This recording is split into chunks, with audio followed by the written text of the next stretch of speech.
So last week we talked about my hack on signing names and what I do to make it easier to choose a marker and color that goes with the painting.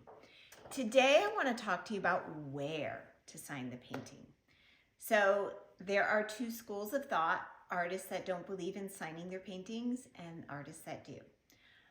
I obviously am in the camp of sign your paintings, and let me explain why.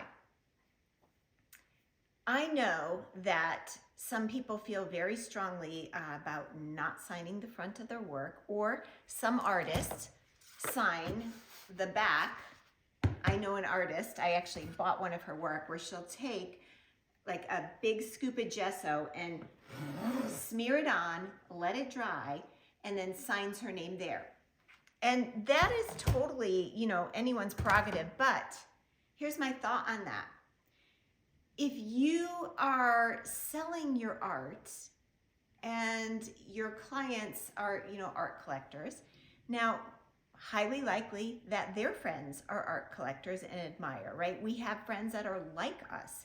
And so if I'm not putting my name on the front or somewhere visible on that painting, there's no way for them to know, to look me up, to go, oh, I love that artist, I want to buy one of her works. And people over time forget things.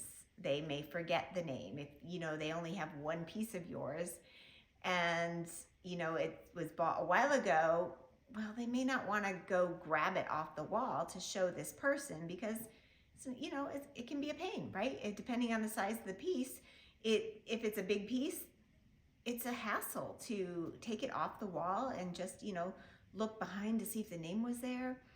So I believe in making it easier, and it's also part of my brand. So consider that on where you sign your painting. Now, apart from that,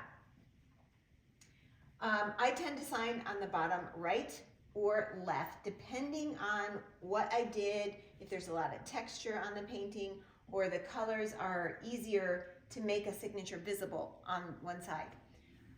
Artists sometimes sign the sides of their painting, and sometimes they will go up on the side, or they'll go diagonal, or there's lots of ways to do it. And I know that there's good reason for those that put it on the back or don't put it. Mainly, especially if they're in the abstract realm, they will say, well, I never know how my client wants to orient the painting, and I want to give them full freedom for that. And that's a very valid reason, right? So it's something to consider if you are not, signing your name on the front. But just keep in mind, you do run the risk of them not ever knowing, them not ever looking you up and making contact with you if the person that has their painting can't remember or doesn't want to take it off the wall. So just some things to consider that maybe help you in deciding if and where you sign your painting and how it goes for your brand if you go on to sell your art.